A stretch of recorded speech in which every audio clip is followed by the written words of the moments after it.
வீட்டுமனை விற்பனையில வெளிப்படைத்தன்மை இல்லை என தமிழக அரசின் வீட்டு வசதி வாரியம் மீது பொதுமக்கள் குற்றம் சாட்டி இருக்காங்க. தமிழக அரசு வீட்டு வசதி வாரியம் சார்பில் வீடு இல்லாதோருக்கு வீட்டு மனைகள், வீடுகள், அடுக்குமாடி குடியிருப்புகள் விற்பனை செய்யப்படுது.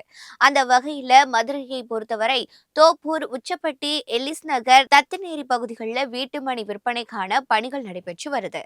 வீட்டுமனை விற்பனையில குறைந்த, நடுத்தர, உயர் வருமான பிரிவு என்ற அடிப்படையில விண்ணப்ப கட்டணங்கள் வசூலிக்கப்படுது.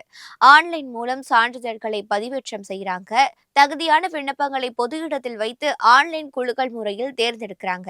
தேர்வு செய்யப்படுவோர் முன்பணத்தை ஆன்லைன் மூலமே செலுத்த முடியும் என்ற நிபந்தனையால் எளிய மக்கள் வீடு பெறும் வாய்ப்பு குறைது.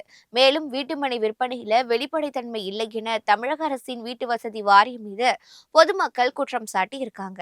விதிமுறைகளை பின்பற்றாத, உரிய ஆவணங்கள் இல்லாத விண்ணப்பங்கள் நிராகரிக்கப்படுது.